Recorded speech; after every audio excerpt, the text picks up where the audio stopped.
Dando início ao seminário de Imunologia, com o tema Imunidade Celular Mediada por Linfócitos T. Sob o auxílio da professora Luciana Holanda, neste seminário abordaremos de maneira didática diversos assuntos relacionados às células T. Apresento a vocês toda a equipe responsável pela realização deste seminário. Juliana, a Karina, a Pamela, a Jaqueline, o Danilo, o Abidiel, o Gabriel e eu, Tyson, que terei a honra de acompanhá-los nessa aula incrível. A imunidade celular é definida como uma resposta a um antígeno particular, que pode ser transferido para um indivíduo não imunizado através dos linfócitos de outro indivíduo imunizado. É um processo imunológico protetor que envolve a ativação de fagócitos, células T citotóxicas sensibilizadas por antígeno e a liberação de citocinas e quimiocinas em resposta ao antígeno. Nessa imagem nós vemos os componentes do sistema imune. Ele é formado pelo sistema imune inato e o adaptativo. Neste seminário daremos foco ao sistema adaptativo.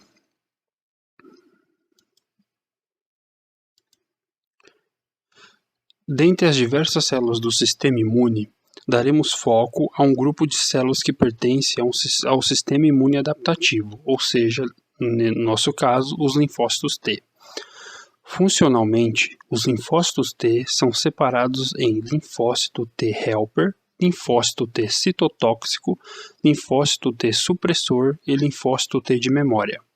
Cada um deles possui receptores característicos, além do TCR, que é padrão para todas as células T, que são identificáveis por técnicas imunológicas e que têm funções específicas. Entretanto, todas as células T possuem os receptores TCR e o CD3. O linfócito T citotóxico apresenta receptores TCR, ele é especializado para o reconhecimento de antígenos associados ao complexo MHC1 na superfície das células. Ele produz perforinas e outras proteínas que matam as células estranhas, células infectadas por vírus e algumas células cancerosas também.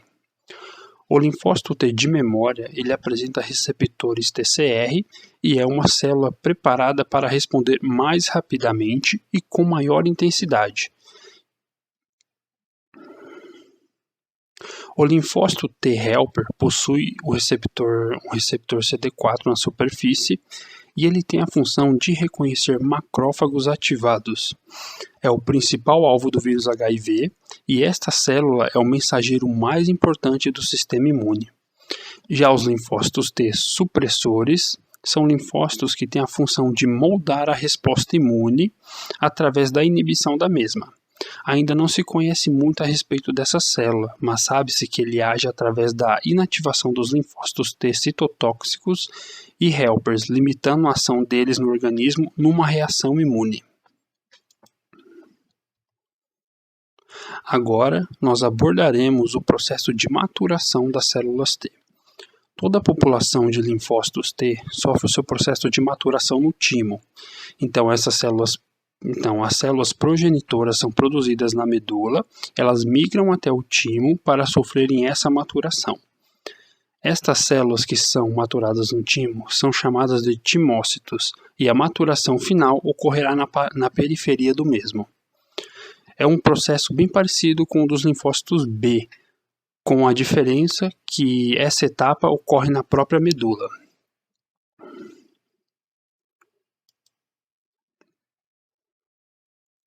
E quando falamos do timo, ele é um órgão que está destacado aí na imagem. Ele é dividido em dois lobos, o esquerdo e o direito. E ele fica localizado na porção anterosuperior da caixa torácica. E uma curiosidade, quanto mais jovem for a pessoa, maior será o seu timo. Ou seja, quanto mais jovem for a pessoa, maior será a sua produção de linfócitos. De acordo com o tempo, esse órgão diminui o seu volume e também a sua atividade é diminuída.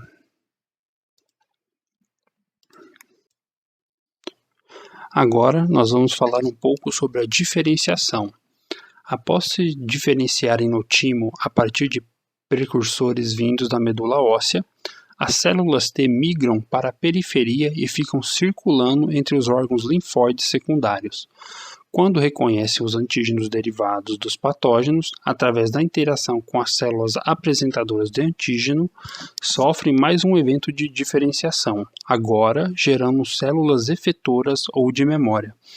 Os linfócitos TCD4 positivos, cuja função é auxiliar outros tipos celulares, podem se diferenciar em TH1, TH2 e TH17, ou ainda outros subtipos, cada um deles secretor de um conjunto particular de citocinas. E quem produz essas citocinas são as células apresentadoras de antígenos, ou seja, são elas as células dendríticas, as células NK, basófilos e masófilos, ou também chamados de células APCs. Depois da diferenciação, nós vamos para o processo de ativação. E de uma forma bastante resumida, vou dizer que são necessários 3 sinais para ocorrer a ativação dos linfócitos T. E nessa imagem nós vemos como ocorre a ativação desses linfócitos. Podemos observar então uma célula dendrítica, que está aí na cor roxa, e uma célula T auxiliar, que no caso é aquela que está com formato circular. Esta célula dendrítica possui um MHC de classe 2 e esse é o seu primeiro sinal. Para ativar uma célula T, ou linfócito T, eu sempre precisarei de 3 sinais. O primeiro sinal é dado pela interação do TCR presente na célula T e o MHC que está na célula dendrítica. E esse primeiro sinal nós podemos visualizá-lo aqui. O segundo sinal ele é dado pelas moléculas coestimulatórias. Então, a molécula coestimulatória que está na célula dendrítica tem o nome de B7 e na célula T ela possui o nome dessa molécula é CD28. Também pode ser visualizado ali na imagem. E o terceiro sinal são as citocinas. A célula dendrítica produz essas citocinas. As citocinas são proteínas que ela secreta e depois ela coloca para fora. E essa citocina terá um receptor no linfócito T, conforme apresentado ali na imagem. E esse é o terceiro sinal para ativação das células T.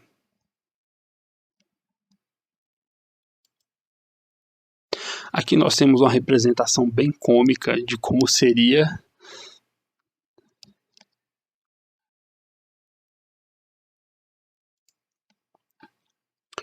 Então, agradecemos a todos pela paciência e pela oportunidade de compartilhar um pouco do nosso conhecimento com vocês. Peço desculpas pela péssima dicção e pelos erros corriqueiros de português. Agradeço toda a equipe envolvida na realização deste seminário. E agora, no final, temos um recado especial para a nossa professora.